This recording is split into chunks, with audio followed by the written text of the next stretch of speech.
जय हिंद एवरीवन, स्वागत है आप सभी का। तो दोस्तों, मेरा नाम योगेश केमनी, आपका मैक्सवेल सर, मैक्सवेल भैया। एयरफोर्स एक्स ग्रुप फिजिक्स की क्लासेस हम शुरू कर रहे हैं। क्लास नंबर पहली है, लेकिन मैं लिटरली कह रहा हूं कि फर्स्ट क्लास से आप बने रहिएगा। कुछ दिनों के बाद आपको मज़ा आ जाएगा, सारी की सारी चीज़ें कनेक्ट होने लगेंगी और सारी की सारी चीज़ें आप करने लगोगे। यानी कि अगर फिजिक्स से डर लगता है तो वो डर दूर हो जाएगा।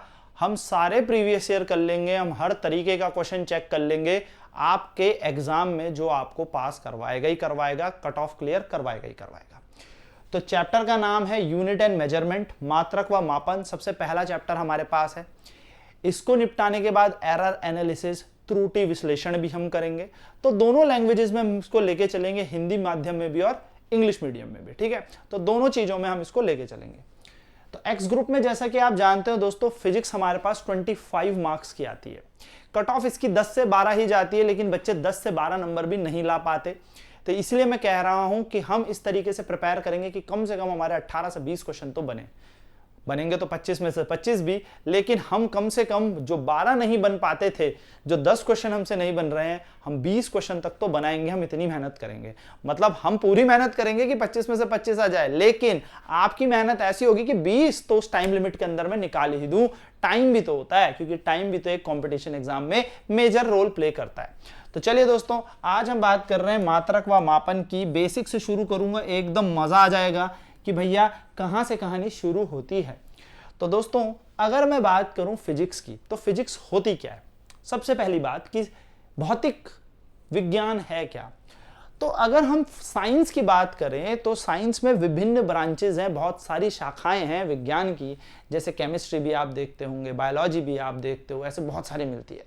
उसी में एक छोटा सा, या मैं छोटा तो नहीं कहूंगा, लेकिन हाँ, साइंस का एक छोटा सा हिस्सा फिजिक्स भी कंसिस्ट करता है, यानी कि भौतिक विज्ञान भी हमारा लेके चलता है। तो एक ऐसी साइंस होती है दोस्तों फिजिक्स, जो नेचर के बारे में बात करेगी, हमारे आसपास की प्रकृति पर बात करेगी। इमेजिन करिए आपके आसपास क्या क्या है, आपके आसपास है क्या क्या। जैसे कि मैं बोल रहा हूं, आप सुन पा रहे हो, आपकी मम्मी ने कमरे से आवाज लगाई, आपने सुन लिया। यानी कि हुआ क्या, किसी ने कुछ बोला, आपने सुना। तो इन्होंने सोचा कि हम सुन कैसे पा रहे हैं, तो सबसे पहले दिमाग में आया साउंड कुछ ऐसा होगा। फिर ये साउंड वहां कोई बोल रहा है, हम तक कैसे पहुंच रहा है, यानी कि ये ध्वनि के लिए कुछ माध्यम की आवश्यकता होगी। फिर हमने बोला हम कैसे बोल पा रहे हैं, तो हमने अपने गले पे हाथ लगाया तो देखा वाइब्रेशन हुई, यानी कि साउंड वाइब्रेशन से प्रोड्यूस हुआ होगा, कंपन से उत्पन्न हुआ होगा। तो ये हमारे आसपास है। वहां कहीं पर आग जल रही थी, मैं इतनी दूर खड़ा हूं, मुझे गर्मी लगने लगी। आग तो वहां जल रही थी, गर्मी इतनी दूर तक कैसे आई। सूरज तो वहां है, वहां से धूप यहां तक कैसे आई। तो दोस्तों, यहां पर दिमाग चलने लगा और यहां से हमने देखा कि प्रकृति, यानी कि हमारे नेचर और प्राकृतिक घटनाओं से संबंधित जो भी बातें होंगी, वो इसी विज्ञान के अंदर इन्होंने रख दी। कि अगर किसी को नेचर और नेचर में होने वाली चीज़ों के बारे में डिस्कस करना है, वहाँ पर लॉज पढ़ने हैं कि क्या क्या नियम है, किस तरीके से भैया ध्वनि चल रही है, किस तरीके से लाइट चल रही है, ये सारे नेचर के जो भी फिनोमिने थे, प्राकृतिक जो भी घटनाएं थी, वो भौतिक विज्ञान में डाल दिया। नेक्स्ट, एक नेचुरल फिनोमिना जो मेजरमेंट पर डिपेंड करता है। यानी कि अब इस नेचुरल फिनोमिना में सिर्फ यही नहीं है कि सिर्फ अच्छा लाइट आई, इन्होंने यहां पर पूरा दिमाग भी लगा दिया कि भाई मेजरमेंट क्या क्या होगा। ध्वनि उत्पन्न हो रही है, हीट हम तक आ रही है, तो उसको मापेंगे कैसे। यानी कि यहां पर प्राकृतिक घटनाओं में विभिन्न राशियों का मापन भी किया गया। तो इन शॉर्ट अगर मैं बोलूं तो फिजिक्स में मेजरमेंट भी किया जाता है।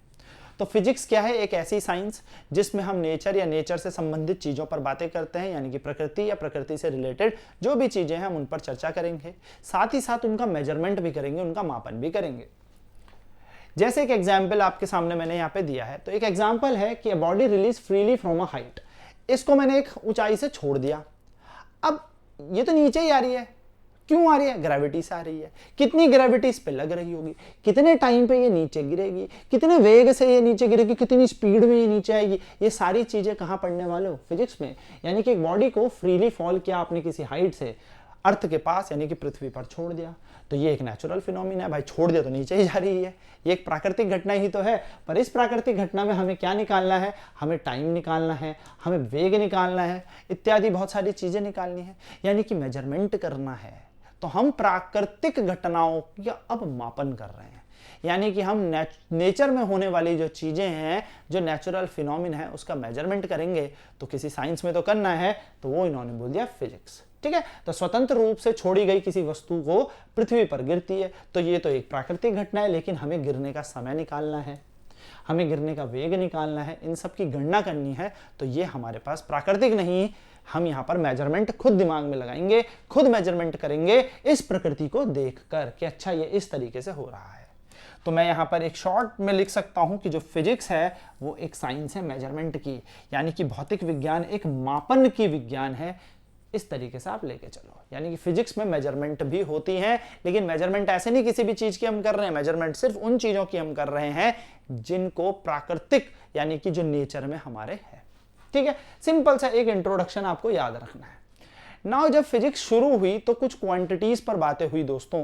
तो सबसे पहले हम बात करते हैं फिजिकल क्वांटिटीज, क्योंकि मैंने जैसा कि आपको कहा कि फिजिक्स जो है वो साइंस है मेजरमेंट की, यानी कि जो भौतिक विज्ञान है उसमें मापन होना कतई आवश्यक है। मापन नहीं है तो फिर किस बात का, हम कैसे बताएं कि वो बॉल नीचे गिर गई, कैसे बताएं कितनी तेजी से हम इस रॉकेट को फेंके भेजें या इस वस्तु को भेजें कि ये पृथ्वी से बाहर चला जाए, अर्थ से बाहर चला जाए। तो मेजरमेंट ही करना पड़ेगा ना कुछ मापन तो करना पड़ेगा, कुछ ना कुछ गणना कैलकुलेशन तो करनी पड़ेगी। ठीक है, तो चलिए बात करते हैं यहाँ पर अपने पहले पॉइंट की कि फिजिकल क्वांटिटी क्या होती है, भौतिक राशि क्या होती है। तो अगर मैं फिजिकल क्वांटिटी की बात करूं दोस्तों, तो फिजिकल क्वांटिटी बस याद रखना ऐसी एक क्वांटिटी जिसको मापा जा सकता है, यानी कि quantities which can be measure, quantities which can be measured, which can be measured, ऐसी राशियां जिनको मापा जा सकता है।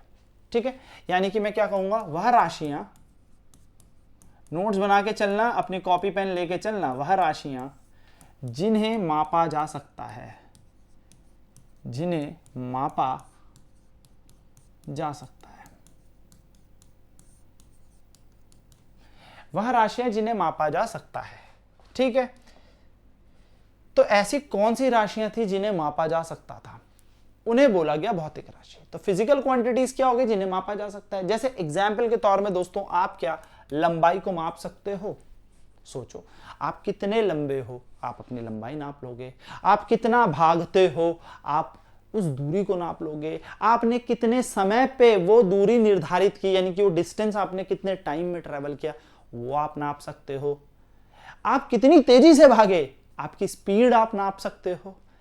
यानी कि जो जो क्वांटिटीज आप नाप सकते हो वो है फिजिकल क्वांटिटी। जो भी आप माप सकते हो, नाप सकते हो, जिसका मेजरमेंट ले सकते हो, वो फिजिकल क्वांटिटीज है। क्या आप दुकान में जाकर कुछ आलू खरीदते वक्त उन आलू को माप के लाते हो, यानी कि आप ऐसे बोलते हो 1 किलो आलू, 2 किलो आलू, 50 किलो आलू, 100 किलो आलू। कई बार हम दूध लेने जाते हैं तो बोलते हैं 5 लीटर दूध, 1 लीटर दूध, 2 लीटर दूध, नाप सकते हैं। तो जिन चीज का हम मेजरमेंट कर सकते हैं वो हमने डाल दी फिजिकल क्वांटिटीज में। जिन जिन चीजों का मेजरमेंट हो सकता है, जिन भी चीजों का मेजरमेंट आपके दिमाग में आ रहा है, वो सारी फिजिकल क्वांटिटी है। यानी कि जिन क्वांटिटी को मापा जा सकता है, जिन राशियों को मापा जा सकता है, जिनका मापन किया जा सकता है। एग्जाम्पल में अगर मैं आपको बोलूं उदाहरण, तो दोस्तों लेंथ को आप माप सकते हो, लंबाई को आप माप सकते हो, मास को आप माप सकते हो, टाइम को आप माप सकते हो, है ना, टेम्परेचर आप माप सकते हो, फिर स्पीड आप माप सकते हो, आप फोर्स को माप सकते हो, आप प्रेशर को माप सकते हो, आप इलेक्ट्रिक फील्ड को माप सकते हो। भाई सब कितना न्यूटन पर कूलम है, हालांकि इस पे चर्चा करेंगे, एसेट्रा बहुत सारी चीजें। कोई भी आपके दिमाग में आ रही होगी, आपके दिमाग में आ रहा होगा सर करंट को माप सकते हैं, बिल्कुल माप सकते हैं, है ना। यानी कि दोस्तों आप लंबाई को माप सकते हो, आप द्रव्यमान को माप सकते हो, आप समय को माप सकते हो, आप तापमान को माप सकते हो,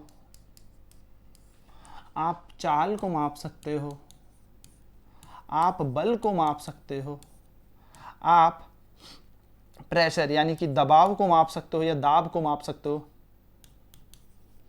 आप वैद्युत क्षेत्र को भी माप सकते हो। तो ये सारी की सारी चीजें आप मेजरमेंट कर सकते हो इत्यादि। तो ये सारी की सारी हमारी फिजिकल क्वांटिटीज हैं। क्लियर है? तो फिजिकल क्वांटिटी जिनको मापा जा सकता है, कोई सी भी क्वांटिटी जिसे मेजर कर सकता हूं, फिजिकल क्वांटिटी। अब अगर बात करूं दोस्तों, तो फिजिकल क्वांटिटी दो तरीके की होती है, ठीक है। थोड़ी सी मैं यहां पर अपनी तरफ से आपको एक्स्ट्रा चीज बता रहा हूं, तो याद रखिएगा, जो फिजिकल क्वांटिटीज होती हैं वो दो तरह की होती हैं। फिर आगे बढ़ते हैं कि कैसे मापते हैं। यानी कि जो भौतिक राशियां हैं दोस्तों, वो दो तरीके की होती हैं। भौतिक राशियां आपकी दो तरीके की होती हैं। एक होगी आपकी फंडामेंटल क्वांटिटीज, फंडामेंटल क्वांटिटीज, और एक होगी आपकी डिराइव्ड क्वांटिटीज।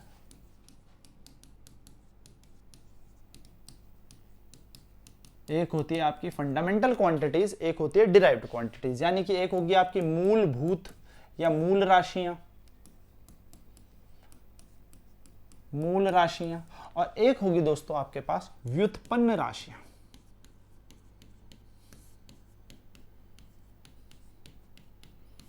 ठीक है, तो एक हो गई आपकी मूल राशियां, एक होगी व्युत्पन्न राशियां। इन पे हम अलग से चर्चा करेंगे। बस आपको याद रखना है कि फिजिकल क्वांटिटी दो तरीके की होती है। फिजिकल क्वांटिटी जिनको हम मेजर कर सकते हैं, जिनको हम माप सकते हैं, मापने वाली दो तरीके की हो गई। एक हो गई फंडामेंटल, एक हो गई डिराइव्ड, एक हो गई मूल राशियां और एक हो गई हमारी व्युत्पन्न राशियां। ठीक है, अब मापने के लिए क्या क्या जरूरी है उस पर हम बात कर लेते हैं।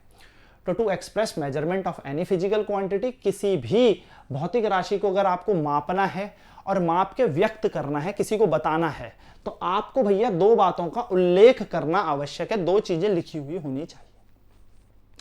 मैं अगर आपसे बोलूं मेजरमेंट, भाई आपकी लंबाई कितनी है, तो आप कैसे बोलोगे? आप दो बातों को ध्यान में रखोगे। पहली उसकी इकाई, यूनिट, और दूसरी न्यूमेरिकल वैल्यू यानी कि संख्यात्मक मान। मतलब क्या है, जरा उदाहरण देता हूं, मैं आपको एग्जाम्पल देता हूं। देखो दोस्तों, मैंने कहा कि आप कितना भागते हैं, तो आपने क्या बोला? सर मैं 2 किलोमीटर भागता हूं। तो आपने ये बोला 2 किलोमीटर। सर मैं अगर आपसे क्वेश्चन पूछूं आप कितना भागते हैं और आप बोलो सिर्फ 2, तो क्या ये राइट आंसर है? नहीं भाई। 2 क्या, 2 मीटर, 2 सेंटीमीटर, 2 किलोमीटर, 2 मील, माइल्स। यानी कि ये 2 मुझे कुछ परफेक्ट नहीं बता रहा कि आप कितना भागते हो। बस आपने बोला 2, ठीक है। अगर आपने बोला कि क्या आप भागते हो, आपने बोला हाँ, मैंने कहा कितना, कि किलोमीटर। अब कितना किलोमीटर, यही तो बोलेगा, अरे कितना किलोमीटर यार। यानी कि इससे भी कुछ बात स्पेसिफिक नहीं हुई। लेकिन अगर मैंने आपसे बोला कि आप भागते हो, आपने बोला हाँ, और मैंने कहा कितना, तो आपने बोला 2 किलोमीटर, तो दोस्तों इससे क्लियर हो गया, अब मेरा सवाल खत्म हो गया। अच्छा 2 किलोमीटर भागते हो, यानी कि आपने एकदम परफेक्ट आंसर दे दिया। तो जब भी किसी मेजरमेंट को आपको बताना है, किसी मापन को बताना है, तो दो चीजें ही ध्यान में रखनी है, एक न्यूमेरिकल वैल्यू और एक उसकी इकाई। भाई आप दुकान में जाके यही तो बोलोगे 5 किलो आलू दे दो, 5 किलो चीनी दे दो। यानी कि आप ये तो नहीं बोलोगे अंकल चीनी दे दो। कितनी? अंकल 5 दे दो क्या? तो यहां पर आपको 5 किलो इस तरीके से बोला, यानी कि यहां पर 5 आपका संख्यात्मक मान हो गया और इकाई क्या हो गई? किलो। तो दोस्तों किसी भी मेजरमेंट को करने के लिए, चाहे वो लंबाई है, चाहे टाइम है, ऐसे ही बोलोगे ना 2 घंटे हो गए तुझे, 30 मिनट हो गए, मैं आधे घंटे से वेट कर रहा हूँ, 15 मिनट से वेट कर रहा हूँ, ऐसा तो नहीं मैं 15 वेट कर रहा हूँ, मैं 25 वेट कर रहा हूँ, मैं 1 वेट कर रहा हूँ। नहीं, घंटे लगाओगे, मिनट लगाओगे, सेकेंड लगाओगे, कुछ तो लगाओगे। तो दोस्तों एक होगा संख्यात्मक मान यानी कि न्यूमेरिकल वैल्यू, और एक होगी उसकी इकाई यानी कि यूनिट। तो U का मतलब हमारा यूनिट हो गया और N का मतलब हो गया संख्यात्मक मान। तो यानी कि कोई भी मेजरमेंट कैसे बनेगा, तो मेजरमेंट बनता है आपका NU करके। कोई भी मापन कैसे होगा? N into U करके। यानी कि किसी भी चीज का मापन करने के लिए भाई साहब N तो चाहिए, संख्यात्मक मान भी चाहिए और साथ साथ में उसकी इकाई भी चाहिए। इस तरीके से आप उस वैल्यू को लिखते हो। 2 किलोमीटर, 2 यहां पर N की वैल्यू है, यानी कि 2 मतलब है संख्यात्मक मान और U का मतलब हो गया किलोमीटर। ऐसे ही तो नापोगे, ठीक है। तो ये दो चीज आपको ध्यान में रखनी है। अब बात करें जरा फंडामेंटल क्वांटिटीज या फंडामेंटल यूनिट पे। तो मैंने आपको बताया कि जो फिजिकल क्वांटिटीज होती हैं वो दो तरीके की होती है, एक होती है फंडामेंटल और एक होती है डिराइव। तो दोस्तों फंडामेंटल और फंडामेंटल यूनिट्स क्या होंगी, तो जैसे मैंने बोला कुछ क्वांटिटी होंगी और उन क्वांटिटी के मेजरमेंट के लिए, उन राशियों के मापन के लिए अपन को क्या चाहिए, कुछ यूनिट चाहिए, इकाइयां चाहिए। ठीक है, तो हम अगर यहां से देखें तो हमें यहां से साफ पता लगता है कि फंडामेंटल क्वांटिटीज क्या होती हैं, तो ये होती हैं the quantities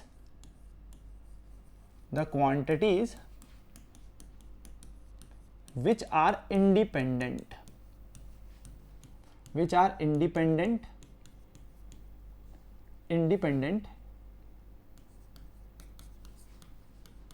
that is does not depend upon another quantity। एक ऐसी राशियां हैं जो दूसरी राशियों पर निर्भर नहीं करते। ठीक है, तो the quantity which does not depend upon other quantity, हम ये कह सकते हैं, यानी कि वह राशियां जो किसी दूसरी राशियों पर निर्भर नहीं करती। तो वह राशियां जो स्वतंत्र होती हैं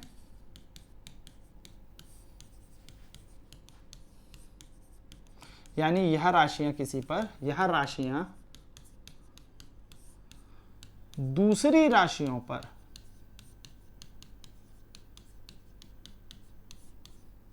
दूसरी राशियों पर निर्भर नहीं करती।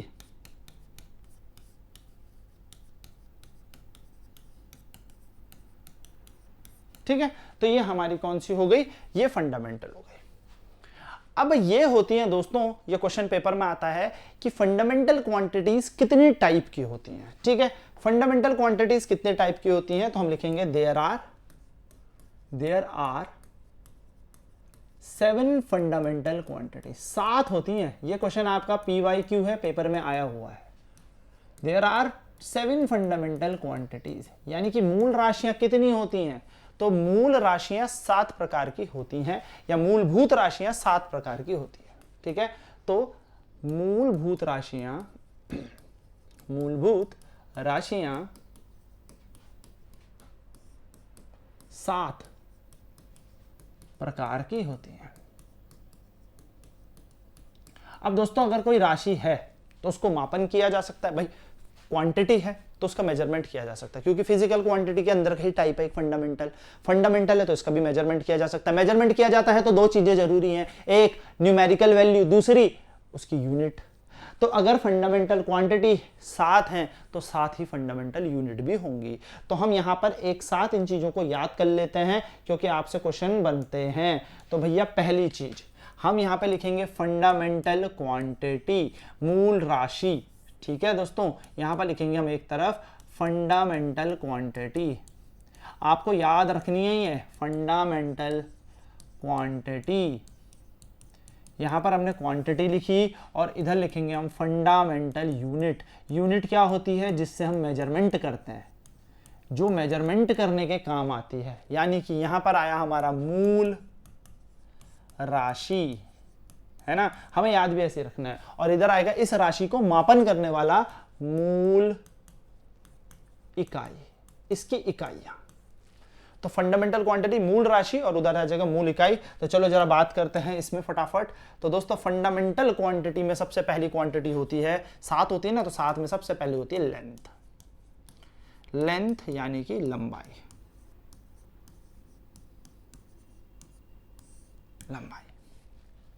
तो लंबाई किस में नापी जाती है दोस्तों, मीटर में नापी जाती है ना, मीटर ही लिखता हूं मैं, ठीक है, मीटर। मैं थोड़ा सा सबसे बच्चों से ये चाहता हूं कि वो थोड़ा अपनी इंग्लिश पे भी ठीक करे, थोड़ी अपनी इंग्लिश पे भी ध्यान दे।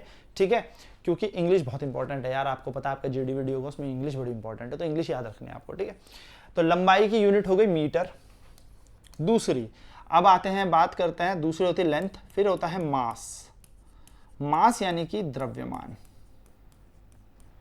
तो द्रव्यमान की इकाई हमारी जाती है दोस्तों किलोग्राम।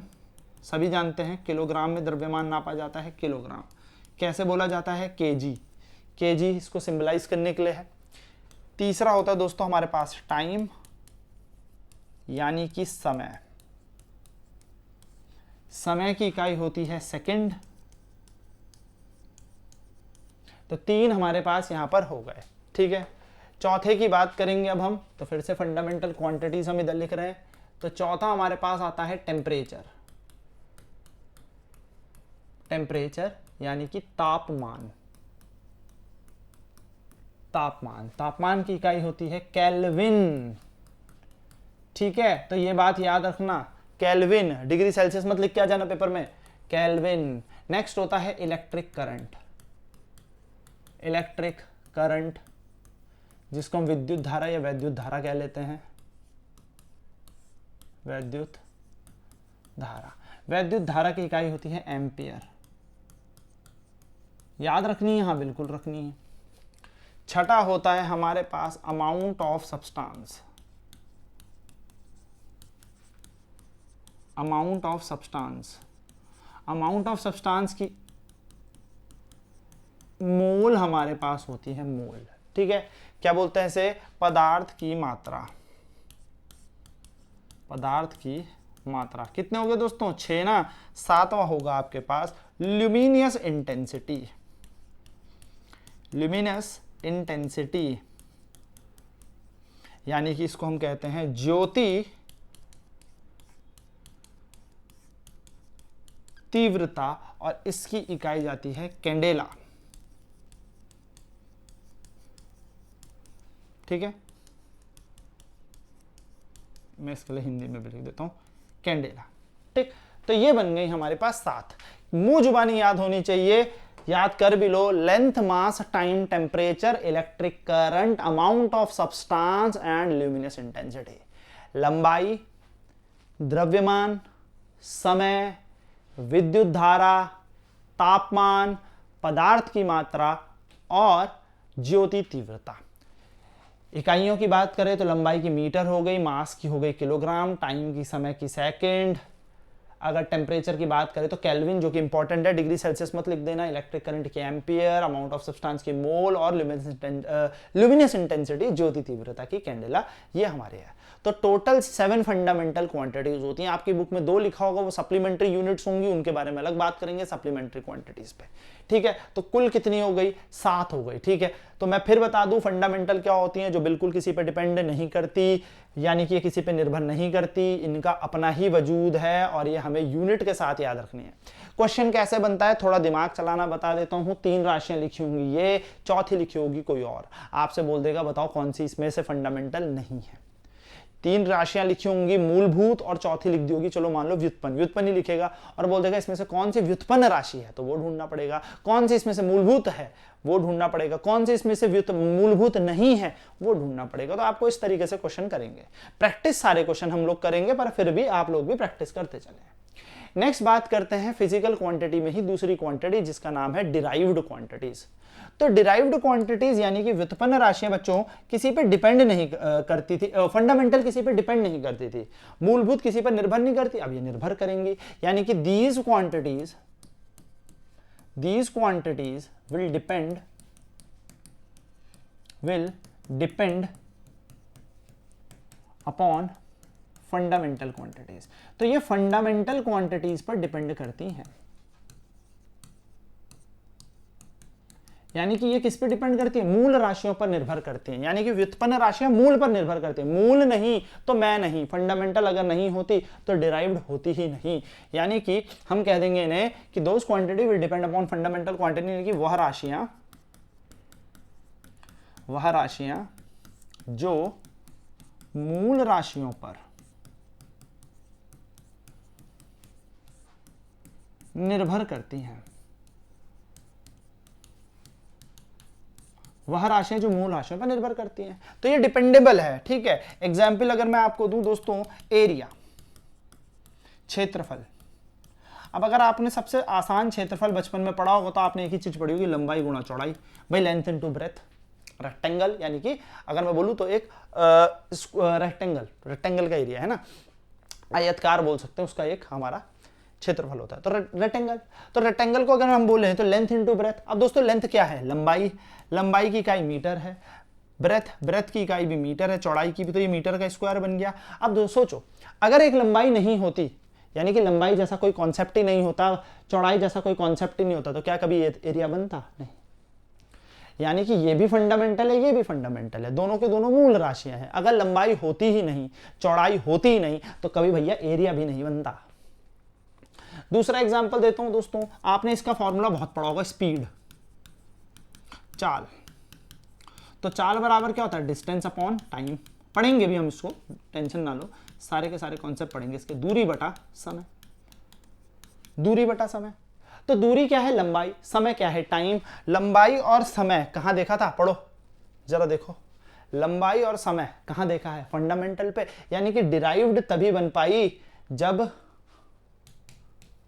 फंडामेंटल रही होगी। डिस्टेंस क्या होती है, लंबाई, मीटर, टाइम की क्या हो गई, सेकंड, तो मीटर पर सेकंड। यानी कि चाल तभी बन पाया, स्पीड तभी बन पाई जब डिस्टेंस और टाइम था, यानी कि दूरी और समय था। और दूरी का मतलब होता है लंबाई और समय का मतलब होता है टाइम। तो डिराइव्ड क्वांटिटी किस पे डिपेंड कर रही है, फंडामेंटल पे। यानी कि वह राशियां जो मूल राशियों पर निर्भर करती है उन्हें व्युत्पन्न राशि कहते हैं। तो व्युत्पन्न निर्भर कर रही है, ठीक है। चलिए, तो इसके एग्जाम्पल अगर और देखने हैं तो और इसके एग्जाम्पल देख लेते हैं। जैसे आप देख सकते हैं फोर्स, फोर्स होता है मास इनटू एक्सेलरेशन। अभी सिर्फ सुन लो, अगर ये फॉर्मूला याद नहीं है तो कोई दिक्कत नहीं, वैसे तो याद होना चाहिए। बल जो होता है दोस्तों वो होता है द्रव्यमान गुणा वेग, है ना। तो द्रव्यमान की इकाई हो गई केजी और वेग अभी हम देखेंगे तो मीटर पर सेकंड। तो ये आ गया हमारा केजी मीटर पर सेकंड। तो केजी देखो मास, मीटर लंबाई लेंथ, टाइम सेकंड, तीनों फंडामेंटल है। तो फंडामेंटल में अगर एक भी चीज नहीं होती, मूलभूत में एक भी चीज नहीं होती, तो बल कभी बनता ही नहीं। तो फोर्स की यूनिट बन गई 1 kg मीटर पर सेकंड। कई बार पूछ भी लेता है, इसी को हम एक न्यूटन भी कहते हैं एसआई यूनिट के दौरान। ऐसे अगर आप देखोगे प्रेशर, प्रेशर का देख लो, दबाव, दबाव, तो दबाव होता है फोर्स अपॉन एरिया। तो फोर्स का क्या पढ़ा हमने, देखो दोस्तों, केजी मीटर पर सेकंड, और एरिया अभी निकाला हमने मीटर का स्क्वायर। मीटर से मीटर कट गया तो बन गया केजी, ये मीटर ऊपर जाएगा तो माइनस का 1, सेकंड माइनस का 1, तो बन गया ना। देखो केजी मास है, मास द्रव्यमान है, मीटर लेंथ है, सेकंड टाइम है, भाई द्रव्यमान है, लंबाई है, समय है। तो ये तीनों के तीनों क्या है, फंडामेंटल है। तो ये बन गया, क्योंकि ये फंडामेंटल पे डिपेंड कर रहा है इसलिए प्रेशर हमारी डिराइव्ड क्वांटिटी हो गई, ठीक है। तो आई होप ये आप क्लियर कर लोगे, छोटी छोटी चीजें। अब बात करते हैं किसी भी चीज को नापने के लिए। मैंने आपको बोला हमें दो चीजें चाहिए, एक वैल्यू कि 10 है, 5 है, 15 है, 20 है, 50 है, और दूसरी उसकी यूनिट।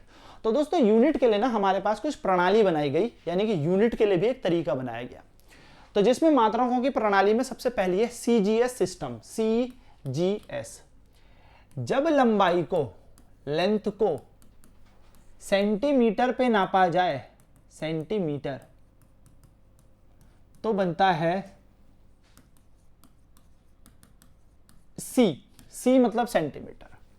जब मास को, द्रव्यमान को, जब मास को यानी कि द्रव्यमान को ग्राम में नापा जाए, ग्राम में, तो बनता है जी। और जब टाइम को, समय को सेकंड में मापा जाए तो बनता है एस। तो सी जी एस का मतलब होता है सेंटीमीटर ग्राम सेकंड। आप सभी जानते हैं कि 1 मीटर में 100 सेंटीमीटर होते हैं, 1 किलोग्राम में 1000 ग्राम होते हैं, और 1 घंटे में 60 मिनट होते हैं, 1 मिनट में 60 सेकंड होते हैं। तो 1 घंटे में 60 गुणा 60 यानी कि 3600 सेकंड होते हैं। ये आपको याद रखना, ये आपके लिए एक्स्ट्रा नोट हो गया। फिर दोस्तों इन्होंने क्या कहा, इन्होंने कहा जब लेंथ को, लंबाई को, जब लंबाई को मीटर पे नापा गया, मीटर में, तो बन गया एम। जब द्रव्यमान को यानी कि मास को, जब मास को, मास यानी कि द्रव्यमान को किलोग्राम में नापा तो बन गया के। जब सेकंड टाइम को तो सेकंड में रखते हैं जनरली, समय को सेकंड में नापा तो बोल दिया इन्होंने एस, या यहां पे मैंने लिखा MKSA। ए का मतलब क्या है दोस्तों, ए का मतलब है जो करंट है। जब इन्होंने चौथी फंडामेंटल क्वांटिटी, चौथी मूलभूत राशि ले ली, करंट यानी कि धारा, विद्युत धारा की हम बात कर रहे हैं, तो इन्होंने इसे एम्पियर में नापा। किस में नापा? एम्पियर में। मैंने पीछे लिखी हुई इसकी यूनिट, एम्पियर में नापा, तो ये बन गया MKSA। तो बात एक ही है। तो दोस्तों MKS में क्या होता है, जब लंबाई को मीटर में, द्रव्यमान को किलोग्राम में यानी कि मास को किलोग्राम में और टाइम को सेकंड में नापते हैं, तो हमारा MKS प्रणाली बनती है। कुछ नई चीज नहीं है, बस मापने का एक तरीका है। ऐसे ही ब्रिटिश सिस्टम में इन्होंने बोला कि भाई जैसे केक लेने जाते हो ना, तो बोलते हैं ना अंकल 1 किलो का केक दे दो, 1 पाउंड का केक दे दो। तो पाउंड ही क्यों बोलते हैं, जिम करने जाते हो तो वहां पे आता है ना LBS, इतने LBS। तो बेसिकली क्या है, LBS का मतलब होता है दोस्तों ब्रिटिश सिस्टम से हमने ये उठाया है। तो जब हमने लंबाई को फुट में नापा, अब मैं सीधे लिख रहा हूं, ठीक है, फुट यानी कि लेंथ, लंबाई को फुट में नापा, लंबाई, ठीक है। जब द्रव्यमान मास को हमने पाउंड में नापा, पाउंड में, पाउंड, तो बना P, और टाइम हमारा सेकंड में आता है, समय हमारा किस में आया, सेकंड में, तो बन गया सेकंड। तो इस FPS का मतलब होता है फुट पाउंड सेकंड। जब लंबाई फुट में नापी जाती है, ठीक है, द्रव्यमान पाउंड में नापा जाता है और समय सेकंड में नापा जाता है, तो FPS कहां का सिस्टम है, ब्रिटिश सिस्टम है, अंग्रेजों से उठाया हुआ है। एंड लास्ट दोस्तों हमारे पास आता है जिसको हम कहते हैं SI system. SI system, SI system का मतलब हो गया सिस्टम इंटरनेशनल डी यूनाइट्स। अब इसका मतलब क्या है, पहली बात तो ये फ्रांस से उठाया है, ठीक है, फ्रेंच लैंग्वेज से ये है उठाया, और इसका मतलब होता है it means international system of units, यानी कि अंतरराष्ट्रीय प्रणाली है इकाइयों की, अंतरराष्ट्रीय प्रणाली इकाइयों की। तो अगर ये क्वेश्चन कभी आ जाए आपके पास कि SI सिस्टम, SI का मतलब क्या है, सिस्टम इंटरनेशनल डी यूनिट्स, तो ये भी याद रखना है क्योंकि ये पूछ लिया जाता है, ये फ्रेंच या फ्रांस से उठाया गया है। मतलब क्या है, इंटरनेशनल सिस्टम ऑफ यूनिट्स। जैसे आपने सुना होगा हम फोर्स को बोल देते हैं न्यूटन, प्रेशर के लिए पास्कल लिख देते हैं, तो वो इसके अंदर से उठाया गया है, ठीक है दोस्तों। तो this is the system of unit. तो SI सिस्टम जो बेसिकली बेस्ड है वो 7 बेसिक फंडामेंटल यूनिट्स और 2 सप्लीमेंट्री यूनिट्स पर निर्भर करता है। यानी कि SI जो प्रणाली है ये 7 मूल इकाइयों पर तो निर्भर कर ही रही है, साथ साथ पर 2 पूरक मात्रक हमारे पास यहां पर होंगे, 2 सप्लीमेंट्री होंगे।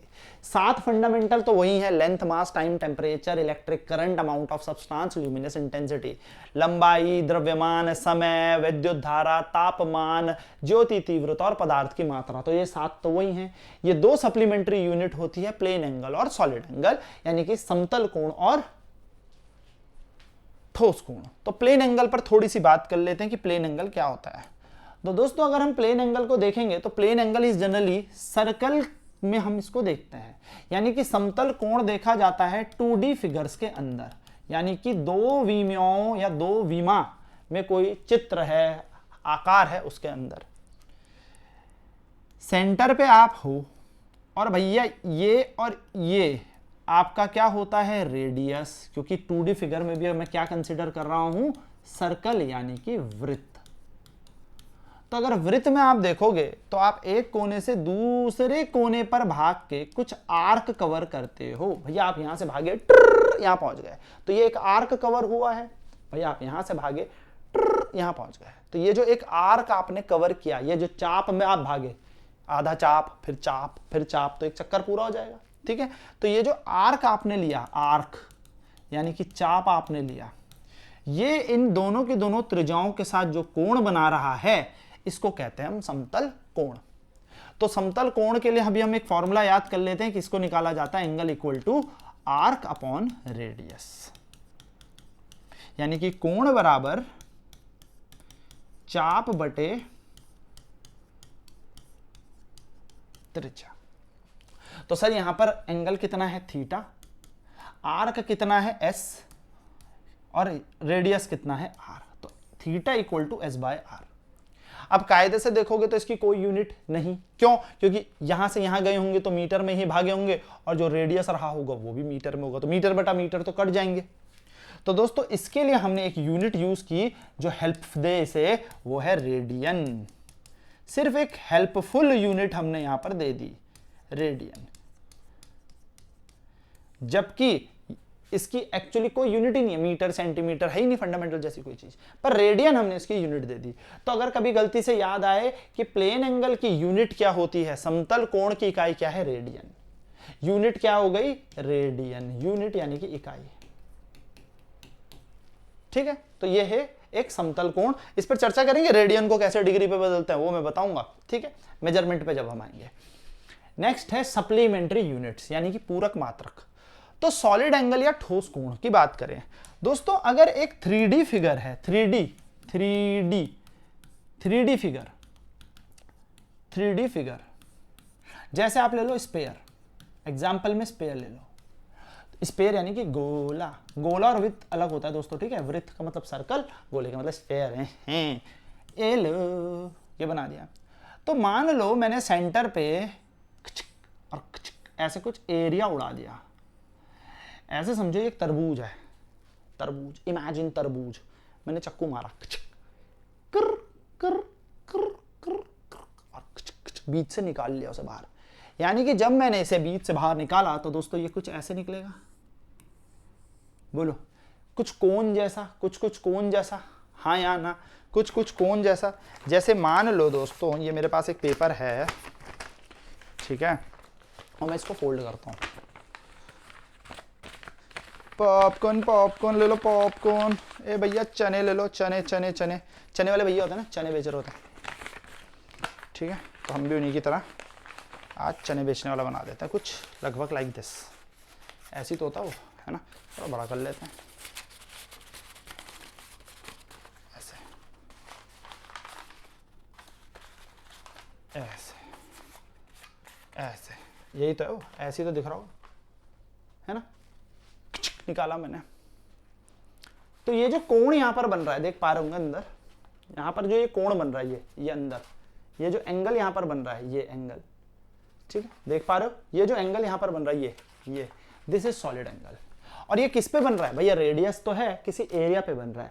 तो जो ठोस कोण होता है, वो 3D फिगर पे बनता है, क्योंकि इसके अंदर हम कुछ भर सकते हैं, 3D फिगर में वॉल्यूम जनरली होता है, ठीक है।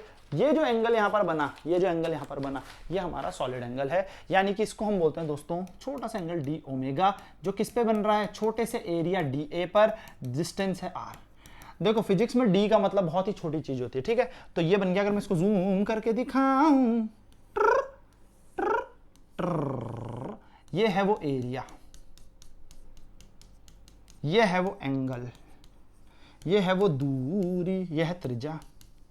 तो सॉलिड एंगल जो होता है वो एरिया के साथ बना रहा है। तो सॉलिड एंगल के लिए हम बोलते हैं कि सॉलिड एंगल जो होता है, कोई क्षेत्रफल त्रिज्या के वर्ग के साथ जो अनुपात बना रहा है, यानी कि एरिया अपॉन रेडियस स्क्वायर। तो दोस्तों यूनिट में देखोगे तो एरिया भी मीटर का स्क्वायर, अभी पढ़ा था लेंथ इनटू ब्रेथ, तो मीटर स्क्वायर, नीचे भी मीटर स्क्वायर कट गया, तो इसकी भी कोई यूनिट ऐसा है नहीं। तो हमने एक हेल्प करने के लिए यूनिट दे दी स्टेरेडियन। क्या दे दी, स्टेरेडियन, स्टेरेडियन। तो स्टेरेडियन किसकी यूनिट होती है, स्टेरेडियन यूनिट होती है दोस्तों सॉलिड एंगल की। तो सॉलिड एंगल की यूनिट क्या मिल गई, यूनिट इकाई क्या मिली रे बाबा, इकाई मिली आपको स्टेरेडियन, ठीक है। तो स्टेरेडियन हमारी इसकी यूनिट होती है। तो सिंपल सी बात याद रखना, तो हमने यहां पर क्या देखा भाई, फंडामेंटल क्वांटिटीज देखी। तो फंडामेंटल कितनी है, मूल राशियां 7 हैं, फटाफट याद कर लो, मूल राशियां कितनी है, तो मूल राशियां 7 हैं। कौन कौन सी, length, mass, time, temperature, electric current, विद्युत धारा, अमाउंट ऑफ सब्सटेंस और ल्यूमिनस इंटेंसिटी। 1 2 3 4 5 6 7, ठीक है। तो मूल राशियां 7, तो मूल इकाइयां भी 7। फिर हमने देखी कि यहां पर हमारे पास सप्लीमेंट्री कितनी यूनिट होती है, तो सप्लीमेंट्री 2 होती हैं, जिनको हम पूरक मात्रक कहते हैं, पूरक मात्रक बोल लो, इकाइयां कह लो, ये 2 होती हैं।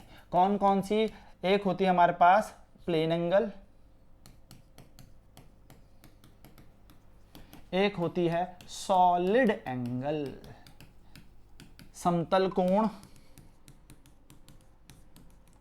और ठोस कोण। ठीक है सर, ये भी समझ में आया। समतल कोण होता है हमारे पास theta is equal to arc upon radius, angle equal to arc upon radius, कोण बराबर चाप बटे त्रिज्या, और ये होता है हमारे पास क्षेत्रफल बटा रेडियस का स्क्वायर, यानी कि क्षेत्रफल बटा त्रिज्या का वर्ग। यूनिट इसकी क्या होगी, रेडियन। इसकी यूनिट क्या होती है, स्टेरेडियन।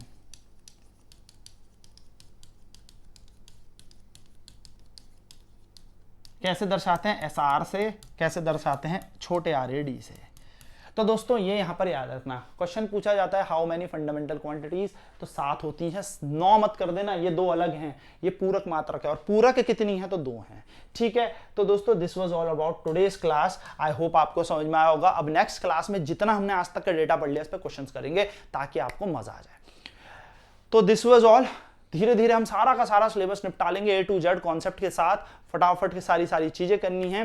तो मिलता हूं आपसे नेक्स्ट क्लास में। क्लास अच्छी लगी होगी तो जरूर बताइएगा। Till then bye bye, take care, over and out. Jai Hind, God bless you all.